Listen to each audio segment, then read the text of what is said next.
Dios te bendiga, querido hermano. Hoy una vez más el Señor viene con su palabra a ayudarnos y a iluminarnos en este camino de fe, en este camino al cielo, porque en el fondo a eso venimos. Quien esté en la iglesia sin el deseo de la santidad, de llegar al cielo, no sé en verdad qué hace en la iglesia, ¿cierto? Nosotros llegamos a la iglesia por el deseo de la salvación, de estar con Dios. Y pues bueno, esa es la lucha de todos los días.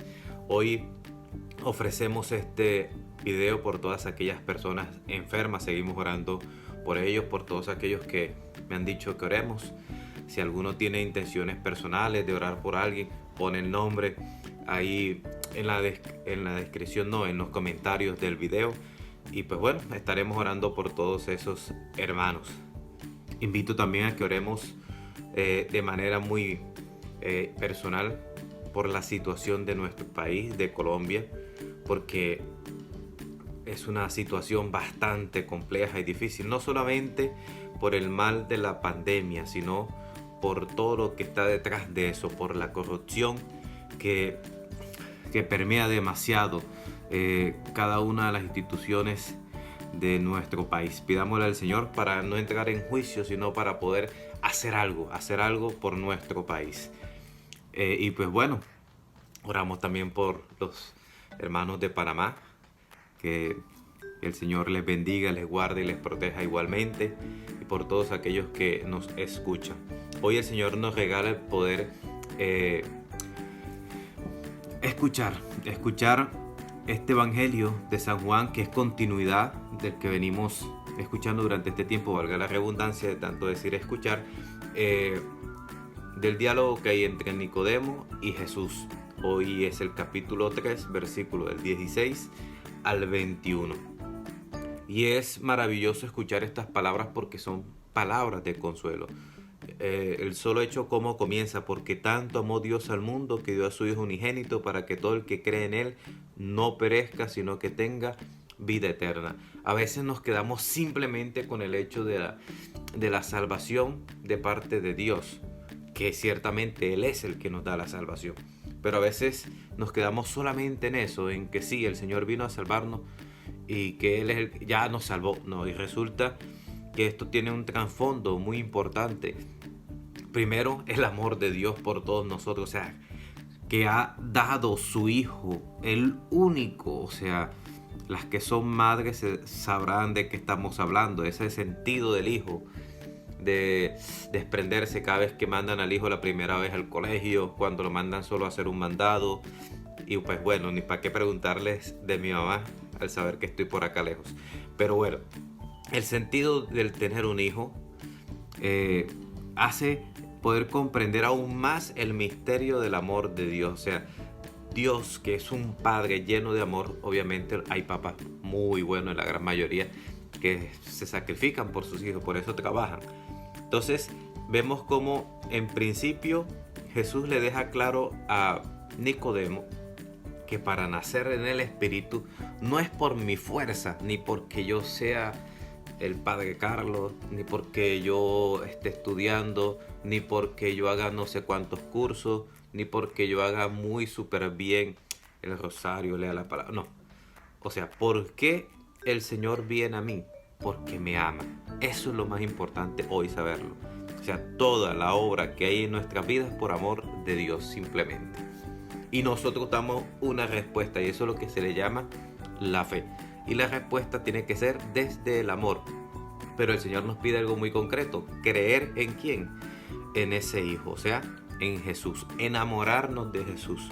Queridos hermanos, queremos ser santos, es una obligación, tenemos que enamorarnos de Jesús, pensar en Él, vivir en Él, sentir con Él.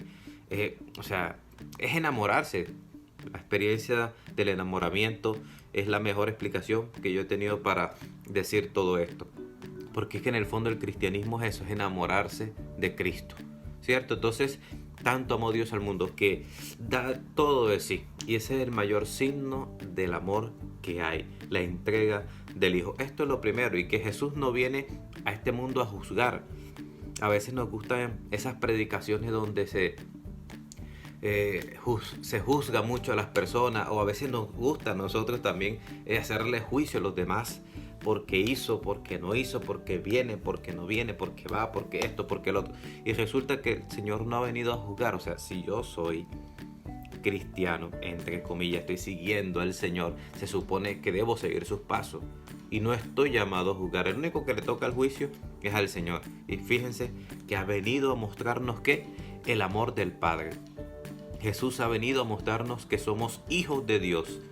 O sea, que tenemos un Padre lleno de amor y que como consecuencia sus hijos son llenos de amor y que están dispuestos a sacrificar su vida. En el documento que vamos a presentar después con el tiempo, del cual les hablé, se habla mucho acerca de la evangelización, de la misión, pero en el fondo todo eso se resume en algo, y es en la capacidad de amar al otro desde la unidad, pero en la diversidad. O sea, aceptar en el otro que es diferente a mí, sin dejarlo de amar, pero tampoco siendo laxo aceptándole todo. O sea, esto es una cosa complicada, pero desde el amor se puede ver diferente. Por eso es que hay tanta cosa hoy en este mundo, porque no aceptamos al otro. Y a veces también el otro desea que se le acepte todo. Entonces, ahí comienza una cosa interesante, pero no nos corresponde a nosotros hacer el juicio. Eso se lo dejamos al Señor. ¿Cierto? Nosotros, ¿cuál es la intención de nosotros todos los días? Primero, dejarnos amar por Dios. Y lo segundo, empezar a amar como Dios nos ha amado. Eso es lo primero que vemos en el texto de hoy, en Juan 3, 16 al 21. Luego, el texto nos dirá algo interesante, que sería como la segunda parte. Y el juicio está en que la luz vino al mundo y los hombres amaron más las tinieblas que la luz, porque sus obras eran malas. Entonces aquí vemos una consecuencia del no creer en Jesús. O sea, no se trata simplemente de decir yo creo, porque les pongo el ejemplo de los sicarios. Yo se los he puesto muchas veces y no la primera vez, que ellos van y le rezan a la Virgen y se ponen allá, se echan la bendición para que le dé la puntería para hacer el trabajo que le pusieron.